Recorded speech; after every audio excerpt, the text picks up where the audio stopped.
Hey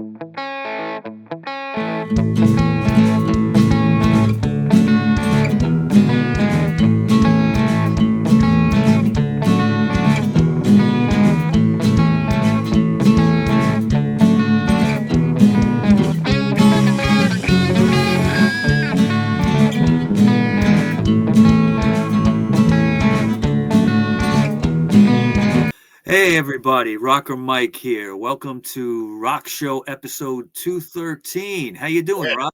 pretty good. Good to see you. Today we are talking about a band that maybe you haven't thought of in a while, but they're really they were a great live act in their peak. The J Geils Band. Remember them, right, Rob? Yeah, they were a big band. They had a bunch of hits. They were around for a while, but they also broke up and all kind of stuff happened to them. Yeah, they had a little drama. We'll talk about it. I think most people our age, if you remember the hits in the early 80s, like Angel in the Centerfold and Love Stinks and Freeze Frame, that was kind of like their commercial peak. They were like MTV darlings for about a bit. You know, that used to be on the Centerfold video was on all the time. Yeah. You know, and Peter Wolf was the singer, and he went on to a solo career that kind of really never went anywhere. But they have a great history, and I'm going to talk about it a little bit. Right there, Love Stinks. Yeah, Love Stinks was another one. Yep. Cool. All right, so their history, the J Geils Band, actually goes back to the late 60s, 1967 to be exact. They formed in Worcester, Massachusetts, not Worcester like the sauce. Worcester. I say it like Worcester. Okay. Basically, J Geils himself, his real name was John Geils, but they just used the initial J for him. All right. Some other original members include Peter Wolf, harmonica and saxophone player Richard Salwitz, who goes by the amazing pseudonym of Magic Dick. Okay. Magic Dick. Drummer Stephen Blad, and vocalist keyboardist Seth Justman, and also bassist Danny Klein. Now, Wolf and Justman served as the principal songwriters pretty much, okay, for the band. And again, you know, that they wrote some and they had some great covers too, which they're known for. But they were kind of like started out as an R&B influenced band, okay, blues rock, hard rock, kind of thing. And then they, you know, during the 70s, they got some commercial success like that. But by the early 80s, they kind of went a little more mainstream and you know, had those hits that we all know.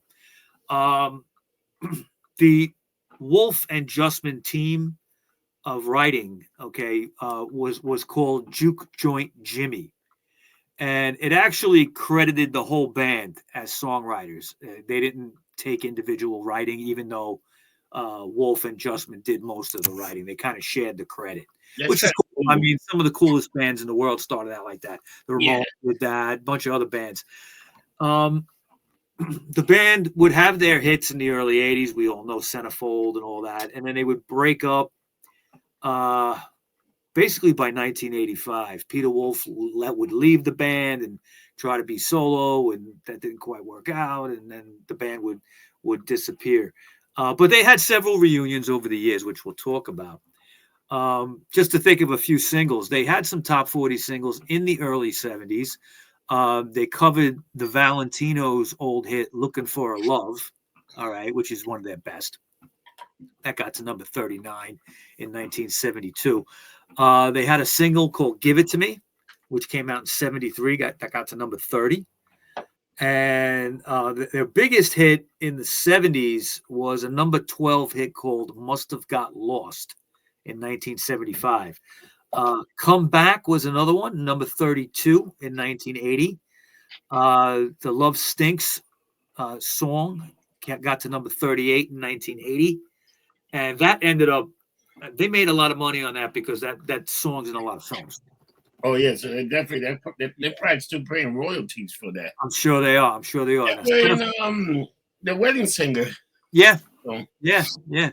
And Centerfold got to number 1 in 1982, and Freeze Frame number 4 in 1982 as well. Now they started in the mid '60s when J Geils, John Geils, was attending Worcester Polytechnic Institute for a couple of semesters after transferring from Northeastern University in Boston, where he lived in what was called the Playboy Room of the Gamma Phi Kappa fraternity. Could only imagine what went on there. Jesus Christ. Originally named Snoopy and the Sopwith Camels, the group was an acoustic blues trio with Geils on guitar, bassist Danny Klein, who went by the name of Dr. Funk, and harmonica player Richard Salwitz, who was known later as Magic Dick. In '68, the band decided to change their sound, going electric and recruiting 2 fellow musicians from Boston in a band named the Hallucinations. Drummer Stephen Joe Blad and vocalist Peter Blankenfeld, a fast-talking former WBCN disc jockey with the air name Peter Wolf. Okay, so he actually started out as a DJ. Initial influences included James Cotton and Little Walter. Okay, Little Walter is one of the greatest bluesmen ever. And in a 2008 interview, harmonica star Magic Dick said they were all harp freaks, meaning they love the way the harmonica sounds. Yeah. Okay, which is cool. They would become the J Geils Blues Band, and then later they would drop the word blues from the name. Soon fan Seth Justman joined on keyboards, and the band started to earn a following, in the Boston area. They were very popular as a live band, The band, know what's funny? There have been a few bands out of Boston that we talked about. Sure. It's amazing how many bands, everybody think Michigan, but Boston is another one that a bunch of bands came out of Boston. They were all absolutely, including Boston. Yeah. I mean, it's a, as a New Yorker, I'm not a big fan of Boston, but I have been there several times. Yeah. And it is a cool town in the sense they party, they rock hard. Okay, I like the Dropkick Murphys. They're one of the new bands that I like. Yo, they're good. I like them too. I've seen them a few times. Yeah, they're a great live band. Yeah. But you're right. I mean, Boston, Detroit, other parts of Michigan like Ann Arbor. These are like blue collar towns that just, at least back in the '60s and '70s, really pumped out great music. Yeah, a lot of great music. Yeah, wow. Yeah. So the band would take its time before they would get signed. Okay, the people were getting turned on to their live acts, and they were just a great live band to see. Record companies showed a little interest, but they didn't want to just dive into anything. There was a lot of bootlegging going on too in those early years. WBCN, the station, had the infamous J Geils bathroom tapes. Okay, that were almost exactly what the name implied. Okay, and a tape of their performance at Alternate Media Conference at Goddard College was a big bootleg that was played on the radio all the time in those early days before they were signed.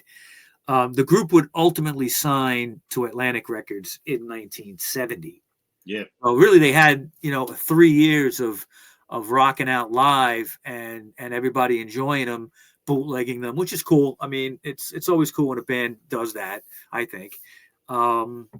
And they just took their time to get the right deal, which was smart. So after spending the better part of 1970 playing live shows around the U.S., opening for all kinds of eclectic people like B.B. King, Johnny Winters, the Allman Brothers, and also the Byrds they opened for. Wow. The J Geils Band recorded their debut LP, self-titled The J Geils Band, in August of 1970 in A&R Studios in New York City, and it came out in November of that year. The band started to get airplay with the release of their first single. It was a cover of the Contours' Motown hit, First I Look at the Purse. And soon the band would get more AM radio airplay with a series of successful singles in the early 70s, the first one being a cover version of the Valentinos, Looking for a Love, which appeared on their second album, The Morning After. And that was their top 20 debut song in 1972. It got to number 39. The album was released in October of 1971, and in April 72, Atlantic staff producer Michael Kuskuna enlisted the J Geils Band to record 2 tracks behind the famous Buddy Guy, a song called This Old Fool and Honey Dripper. These songs were included on the album Buddy Guy and Junior Wells Play the Blues, and that came out in August of 1972. So they were backing Buddy Guy. How cool was that? That's crazy, man. Yeah. I think they got a reputation of being, good bluesmen, and they could play the harmonica fantastically. Okay, the sound. So through constant touring, the band soon built a large following in the U.S., known mostly for their energetic shows. They would also do things like microphone stand pole vaulting. Okay. Okay. And Peter Wolf was known for that. Okay. And of course, his use of the harmonica was known very well. HarmonicaLinks.com, which is a website, later called Magic Dick, a pioneer in sound and style for rock harmonica. All Music has described their 1970s period as a band pure and simple, churning out greasy covers of obscure R&B, doo-wop, and soul tunes while cutting them with a healthy dose of Stonesy swagger. I definitely would agree with that review. Okay, very Stonesy. But I think they took the Stones are known for some good harp playing, but I think J Geils took it to a different level. On August 17th, 1971, at a show on the Boston Common, the Allman Brothers Band named the J Geils Band as its favorite local band. Both bands would play later at a show, which would be the last show of the Fillmore East over on 2nd Avenue, prior to the venue's closing. They would do the last show. The Geils Band third album was called Full House, and it was recorded in April 1972 at the Cinderella Ballroom in Detroit and released that September, and it showcased their live appeal. Okay, it was a live album. Although they hailed from Boston, the band had always considered Detroit its second home because of its enormous popularity there. Part of their second live album, which was called Blow Your Face Out in 1976, it came out, and all of their third live album called Showtime in 1982 would be recorded in Detroit. So that was good observation you said in the beginning, mentioning Detroit with them, because they really were very popular there. Okay. Yeah, even though they were a Boston band. Yeah, but they were probably touring all those places, Yeah. And so that's where they get the big crowd. And like Detroit was it really was Rock City for a while. It was. That's true, especially in the 70s. Absolutely. But you know what? It's always funny. A lot of people think Kiss is from Detroit because of that. They took that album there. I've had to correct a few people with that. No, they're not from Detroit. They're two guys from Queens. Yeah, they're a bunch of guys from Queens and Brooklyn, actually. But they did that song Detroit Rock City as an ode to Detroit because they were so big there, playing Cobo Hall and all that stuff. So anyway, with J Geils, after the release of their first 2 albums and keeping a busy show schedule, it was the J Geils Band third studio album called Bloodshot that would be a breakthrough for them commercially. It got to number 10 in the top 200 album charts in 1973, and it spawned the single Give It To Me, which got to number 30 in the Billboard charts following the album's release in 1973. The original U.S. copies of Bloodshot were distributed in red vinyl instead of the black. That's nice. Yeah, pretty cool. With original matching red 1950s style Atlantic record labels, the sticker in the middle. Oh, yeah. So it was totally red. The sticker was red. The album was red, Bloodshot. Okay. Probably if you got that album, that was probably a very rare album. It's probably worth some bucks today. Yeah, it might be worth something. I'm not sure, but I would think so. The band would continue to use these vintage style Atlantic labels in different colors with each album's release throughout their remaining tenure with the label. Seeking to seize on this commercial success, the band released their following album, Ladies Invited, in November of that same year, which debuted at number 51, but it really didn't match the same success as Bloodshot. Sometimes bands think that they need to put something right out. Yeah. Okay. And I get that. But sometimes I think it backfires too. It's like overkill. Okay. So after spending the early part of 1974 on the road with an active touring schedule, the band went back into the studio and recorded their fifth album, Nightmares and Other Tales from the Vinyl Jungle, which yielded a big hit single, the Justman Wolf composition Must Have Got Lost, which reached number 12 on Billboard charts in the early 75. Later that year, the band started playing arenas across the U.S. with a variety of artists, including the Rolling Stones, Peter Frampton, and Rod Stewart. They were on the Black and Blue tour with the Stones. Oh, yeah, very cool. Yeah. So after their initial commercial success and with constant touring, the group seemed destined to be nothing more than a party band until the release of Monkey Island in 1977, after which the group would leave Atlantic Records and sign to EMI for the Sanctuary album in 1978, which charted at number 49 on the Billboard 200 chart and spun off a sizable hit single in One Last Kiss, which got to number 35. Sanctuary, there you go, right there. Cool album cover.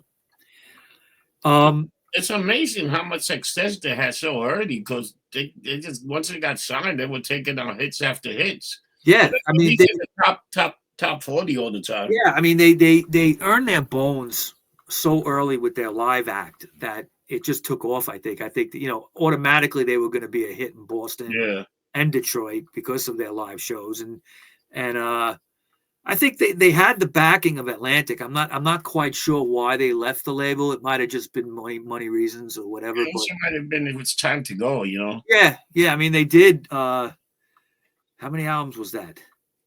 How many albums? They must have done like 4 albums, 5 albums. No, it was more than that. It was more than that. Monkey Island came out in 77. 1, 2, 3, 4, 5, 6. That was their 7th album. Wow. And they left. So they probably went through 2 contracts. Usually you get a 3 album deal, maybe 4. Okay. And that maybe it was just up and they just went for money purposes. EMI offered them more. Yeah, probably just say, hey, we'll give you more money. Yeah. If anybody knows, let us know. I'm just curious. Now the group would hit their commercial peak and achieve mainstream success by the early 80s. First with the funny song, gotta say it's funny, Love Stinks, which was released in January 1980. And that album got 2 top 40 singles. The song Comeback, which peaked at number 32, and the title track, of course, got to number 38. And that Love Stinks, the song, kind of got to be a classic rock staple for a long time. You don't hear it too much on the radio anymore, but it was, growing up, we always heard that song. Oh yeah, that was always on. That was always on. Yeah, and it was like, it's kind of not exactly a breakup song, but it's just something that, if you're in a relationship, you can relate. It's you can definitely relate. Yeah. I think that's what it was. It was that weird time, and the song came out, and it was like an instant hit. People like it. It was a catchy tune, also. Yeah. I remember it being on the radio all the time. And of course, the Wedding Singer, when that came out, the Adam Sandler movie in 1998, that he performs it in the movie. If you remember, right, that scene is hilarious. Okay. And the band would spend the better part of 1980 touring the U.S. and Europe and Japan for the first time. Okay, Japan was the first time. They followed up their success of Love Stinks with their hit album Freeze Frame. Okay, and this would bust them open as far as, it was really like perfect timing. It came out in early 1982. MTV was taking off. The last show we did on Thin Lizzy last month, okay, it made me think about this because Thin Lizzy kind of busted up as MTV was taking off. And J Geils, even though they'd been around almost the same amount of time as Thin Lizzy, they managed to squeeze in there and get into that MTV stuff and make a lot of money. But that was big, the MTV stuff. We should almost do like a history of MTV show. Yeah. I mean, Because it was part of rock and roll, you know, it's part of the history. I'd have to think how to do it because I wouldn't want to start talking about, you know, Jersey Shore and crap like that. No, you talk MTV when they have videos. Yeah, they didn't have videos. Like 81 to 84, 81 to 85, something like that. I think they really did start changing to like, it was more like 95 when they started bringing reality show, because they still had like Yo MTV Rap, they had the Total Request show, you know, and they had a lot of stuff. They still had like 120 minutes, you know, that stuff. Yeah, but they were, you know, if you remember, they had remote control on. That was the game show. Yeah. To me, that's when they started to change. Even though I used to watch remote control, I thought it was great. Remote control was good. Yeah, Colin Quinn. Yeah. I think when they started doing what's the thing with the houses, putting people in houses, I think that's when it really changed. Oh, they jumped the shark at that point. Yeah, that's when MTV totally changed. Yeah. It was like less and less music and more reality show. Yeah, it got bad. And then they had VH1, and VH1 almost turned into the same thing. VH1 used to play all the videos. Yeah, and then they played the videos MTV didn't play anymore. Yeah. And then they changed and became reality too. Yeah. God. And both of them are still around. I think VH1 is still around. Yeah, they're still around, but they don't have nobody watches. Yeah, nobody watches it. But with J Geils in the early 80s, you know, like I said, they kind of stuck around long enough to get into this MTV generation thing. And you know, the first single, which was Centerfold, okay, got to '1 for 6 weeks on the Billboard Hot 100, and it became their first major hit in England as well. It got to #3 in February of '82. Yeah. And again, I think that had a lot to do with the video. There was Peter Wolf dancing around the school. Yeah. There was like, I think it was a classroom, right, or something with like hot girls in it and everything. Yeah, it was. Hot high school girls is something you can't show today, right? You can't go there. I know that was almost the thing with Hot for the Teacher. Also, remember? You couldn't make a video like Hot for Teacher today. You make something like that now, people will be like, "I'm offended. I'm offended." Yeah. And meanwhile, we love that shit, man. That was a good video. But that was like, you know, even like the video for what you gonna do with your life? I'm gonna rock. You couldn't even do that now. Twist Sister. Yeah, we're not gonna take it. Yeah, we're not gonna take it, which was fantastic. But you do a video now where kids scream at his parents, and it's like, oh, hey. Yeah. Everybody's looking for something to be offended about, so can't be bothered with that. Yeah, that's one problem with the music business today, and really all film, everything. You know, the arts. You know. You ever seen the movie Pootie Tang? No, I heard of it. It was Chris Rock and all these people, but Pootie Tang he took out a hit album. You didn't hear anything, but you see this little Chinese kid dancing in his room, and like nothing's coming out. There's no sound coming out, and the father goes, "Lord, that thing," and he goes, "You gotta see it." Yeah, I remember that being around. Yeah, it was freaking funny. Yeah. So the title cut from Freeze Frame peaked at #4 in 1982 in April of that year. And the flip side, interesting, of Freeze Frame was a song called Flamethrower. Quite a little different song, a little heavier. And that kind of got its own airplay in Detroit. It became a little bit of a regional hit and ended up on the number 25 on the Billboard Soul chart. Had like a soul, you know, I don't want to say it was a soul song. I guess it kind of was.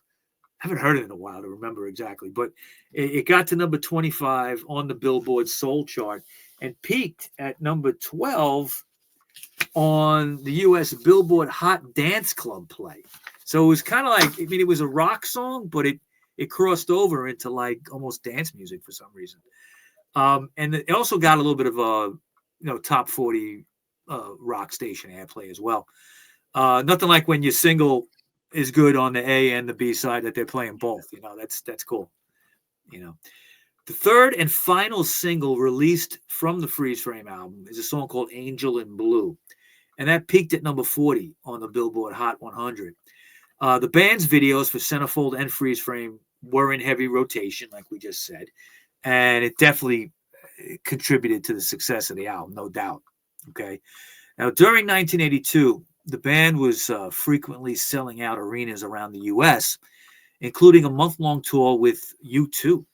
Okay, U2 was opening for them, I believe.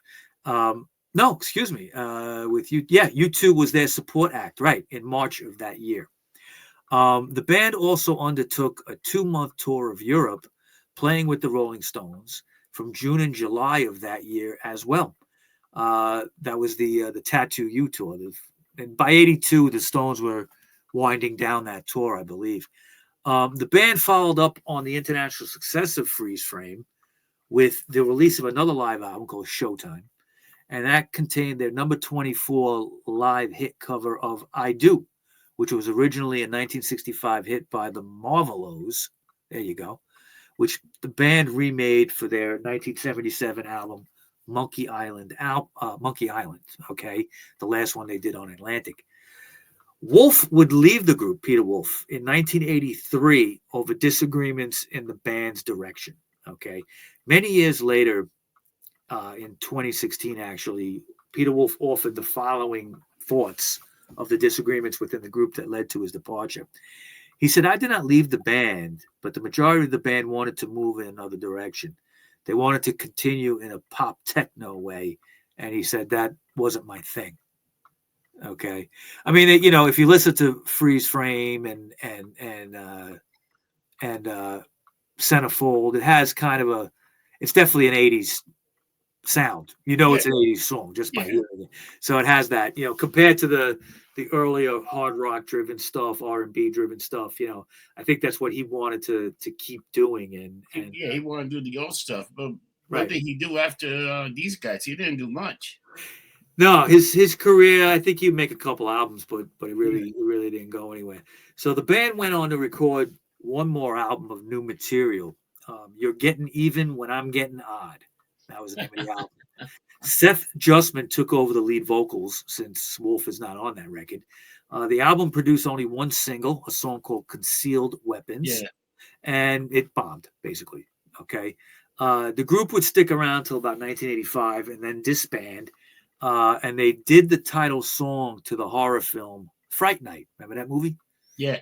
Fright Night. They do the title track. Oh, I didn't realize that. Yeah, it doesn't really sound like them. So it's easy to not realize it. They would make some reunions. We'll talk about that. Yeah, I think they played Morgana. Yeah. Morgana years ago. Right. So the group would reunite.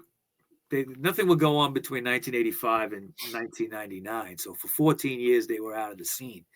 But they would reunite with Peter Wolf in 1999 for a 13-date tour of the East Coast and Upper Midwest. Rollins band drummer Sim Kane, okay, the Henry Rollins band's drummer, sat in on drums for this tour, which also saw the band supported by backup singers Andrika Hall and Catherine Russell, as well as the Uptown Horns, who also had appeared with the group on its Freeze Frame tour as well. After the 99 reunion tour finished at that year's end, Wolf returned to touring with his own backup band. Now, I got to mention, does the Uptown Horns ring a bell to you? Okay, Arno Hecht. Remember the name Arno Hecht? Doesn't ring a bell? He was sitting next to us at the Danny Garcia film. Oh, okay. He was being interviewed when we were watching it.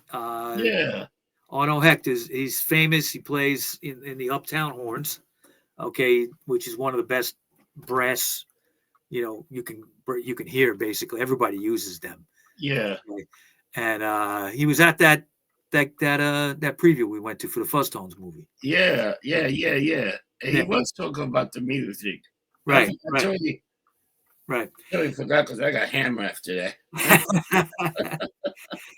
On February 26, 2005, the band, with drummer Marty Richards, reunited at the Charles Hotel in Cambridge, Massachusetts for a charity show for the Cam Neely Foundation for Cancer Care. On May 22, 2006, all 6 original members had a surprise reunion at bassist Danny Klein's 60th birthday party at Sculler's Jazz Club in Boston. On February 19th, 2009, the band reunited again to perform the opening concert at the New House of Blues in Boston on Lansdowne Street. That was formerly the location of Avalon, Axis, the Embassy, and the Modern, different clubs over the years. Marty Richards was on drums, and Mitch Chekor supplying backup vocals. Subsequently, they played 2 live shows on April 24th and 25th at Detroit's Fillmore Theater, which was formerly the State Theater. Yeah. They also did a second show on Lansdowne Street on April 28th of that year. On July 11th, 2009, the J Geils Band played at the Borgata Hotel Casino in Atlantic City, New Jersey. Yeah. Now, they sold out that event, 2,000 seats, okay? On December 31st, 2009, New Year's Eve, the band reunited for a one-night live gig at the Mohegan Sun Arena in Connecticut. That's a big arena. I think it holds about 7,000. Okay, so they, I've seen a lot of oldies shows there. They're great. It's a great venue to see. The band played a benefit in Boston for Big Brothers and Big Sisters on January 23rd in 2010. And on August 14th, 2010, the J Geils Band reunited one more time to open for Aerosmith at a sold-out show at Fenway Park. Wow. For their 2010 dates, the band was again supported by the Uptown Horns, along with backup singers Mitch Chekor, Andrika Hall, and Nichelle Tillman. Hall and Tillman would tour, with the band for their 2012 tour, as did the Uptown Horns, while Hall and Chekor and Ada Dyer were the backup singers on their 2011 tour. Since this time, Wolf and Geils had also been touring as solo artists. Danny Klein formed a new band called Danny Klein's Full House that was dedicated to playing just the music of the J Geils Band. Yeah. They would embark on a short U.S. tour between August and September of 2012. However, they left that tour without J Geils. He was replaced by touring guitarists Duke Levine and Kevin Barry, along with touring drummer Tom Arey. This is when it gets a little drama here. Yeah, Furious J Geils filed a lawsuit against the other group members over using the band's name for a tour without him. And he named band members Richard Salwitz, Danny Klein, Peter Wolf, and Seth Justman in the lawsuit, and that was filed in Boston Superior Court, claiming that they planned and conspired to continue touring without him and were unlawfully using the group's trademark name. Geils' lawsuit was unsuccessful. Angry at his bandmates for what they did, he permanently left the band, although he admitted in an interview several years later he did not bear his bandmates any ill will, saying, "I wish them well. There was no bitterness on my part," he said. And J Geils would pass away, sadly, in 2017. Now, despite losing the name leader of their band, the J Geils Band does remain active sometimes. And on May 30th, 2013, they performed 6 songs as part of the Boston Strong concert at the TD Garden in Boston. Yeah. The concert was a benefit for victims of the recent Boston Marathon bombing that year. And it featured Aerosmith, James Taylor, Boston, Dropkick Murphys, New Kids on the Block, Belle Biv DeVoe, Boyz II Men, Jimmy Buffett, Carole King, Extreme, and Jason Aldean. What a fucking lineup, man. Wow, totally fucking diverse right there. Yeah, it's diverse.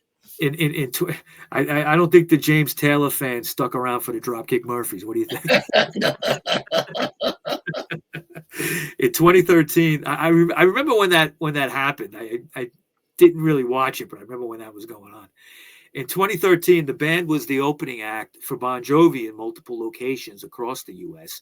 And beginning in the fall of 2014 and through the beginning of 2015, the J Geils Band was the opening act for Bob Seger and the Silver Bullet Band on most tour dates across North America, and they did some solo shows as well. Their final tour was in the summer of 2015, with their final show being played in Detroit. The band was nominated several times for the Rock and Roll Hall of Fame, 2005, 2006, 2011, 2017, and 2018, and they have never made it. Wow. Which shows the Hall of Fame can suck it, all right, because they should be in there. Now, since the breakup of the band in 1985, the original breakup, J Geils began restoring sports cars. Yeah. Okay, in the Boston area, and started a performance shop called KTR European Motorsports in Ayer, Massachusetts. In 1992, he joined his old bandmate Magic Dick to form the band Blues Time, which released 2 albums: the self-titled Blues Time in 1994 and Little Car Blues 1996. Both were on Rounder Records. In 2004, J Geils produced the album Nail It for the Massachusetts-based blues rock group The Installers. That was on Francesca Records. He also occasionally performed live with the group as well, with that group. The December 2009 edition of Vintage Guitar featured an in-depth interview with Geils by Mambo Sons guitarist Tom Guerra. In the interview, Geils revealed his playing approach, his jazz influences, and choice of instruments. Geils released several jazz albums with Jerry Bedoin. Bodoin.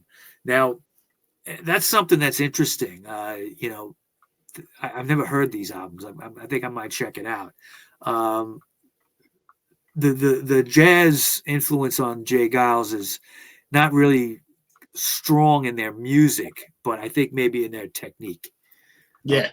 They didn't really dabble in jazz on their albums, but there was a jazz approach, I think, to some of the songs that they had. So I'd be interested to hear those albums. Magic Dick would contribute his harmonica playing and some vocals as part of a live recording called Command Performance by the legendary Rhythm and Blues Review, featuring the Tommy Castro Band, Deanna Bogart, and Ronnie Baker Brooks, and others. Since 2007, he has toured as part of the legendary Rhythm and Blues Review on different blues cruises, okay? And again, on some regular shows on land. What's funny? They reunited, but they never made another album. No, they didn't, okay? Magic Dick is still active playing and touring as an acoustic duo with a band called Shun Nig, okay? The duo released an EP called About Time. Now, Peter Wolf followed his time in the band with a moderately successful solo career, having 6 solo singles chart on the U.S. Billboard Hot 100 in the 80s and early 90s. He continued to release albums into the 2010s, with his most recent release, A Cure for Loneliness, being released in 2016. He toured with Kid Rock during the first half of 2008 and continues to tour heavily with his solo band, the Midnight Travelers. So it's Peter Wolf and the Midnight Travelers. Never seen him. I did see J Geils when they reunited in the 90s. That was a great gig. I'm trying to remember where it was. I think it was Irving Plaza. I don't remember. But great show. I'm glad I got to see them once. Basically, that's it. Very, very influential band that kind of, obviously they're not getting their props. Yeah, their accolades. They should be in the Rock and Roll Hall of Fame, I think. But then again, the Rock and Roll Hall of Fame has Madonna in it, so it's what does that have to do with it? It should be called the Music Hall of Fame. Yeah, because Whitney Houston is in it. She's a great performer, but there's nothing rock and roll about her. So it's who you know. It's who you know with that place, and how many records you sell. It's really not about the music anymore. It should be like a Music Hall of Fame. They'll call it rock and roll. If it's rock and roll, they should call it pop music or something. There's a lot of rappers in there. Yeah, right. There's rappers in there too. Yeah. I think the Rock and Roll Hall of Fame sound better than the Music Hall of Fame. Yeah, it makes it sound a little edgy, but then you have the lame shit that's in there, and then you have bands that take forever to get in. Kiss took forever to get in. Yeah, but Alice Cooper took even longer. Kiss got in, I believe, before Alice Cooper, and there wouldn't have been a Kiss without Alice Cooper, so it made no sense. Okay, so what can you do? Yeah. So all right, so that's today's show on J Geils. When do we coming up in the next couple of weeks? What are the shows we have coming up? We're doing a show on the legendary Tom Waits. I'm surprised I haven't done a show on Tom Waits. I am a fan. Yeah. And we're going to dig deep with him a little bit. Also, what else we got? Tom Waits. What else? Do you remember? Let me look. I have all this. I keep all this stuff in my phone. And sometimes I got to remind myself. Yeah, because I have notes. Oh, yes. That Tom Waits will be in May. And then in June, we have the famous guitarist Rory Gallagher, which you don't hear much about anymore. But Rory was an amazing guitar player. Sadly, he's no longer with us, but I'm going to do a very in-depth show on Rory Gallagher as well, the great Irish guitar player. Wow. Yeah. And then, that carries us into June, and we're going to come up with some great shows for the second half of the year. Yes. So stay tuned for that. I'll be putting that together soon. Let you know, Rob. I still think we should do like MTV, the video years. I want to do some. We could do some specialized shows like that. We need to do another making of maybe of something. We didn't do. We haven't done a making of, which is we haven't done one in over a year, I think. Yeah. So I hope everybody's enjoying our new show called I Am Right. Yep. Okay, just want to plug that for a second. It's a once a month roundtable discussion kind of show, talking about all different things. It's me, Rob, Knowledge Allah, and Eric Moore, two I-Bar alumni people and Lower East Side denizens like us. Yeah. And they're also black divers. And they're black. Yeah. That's good. All right, Rob. So what do we say at the end of every show? We don't get drunk. We get lumped up. See you next time. Take care, people.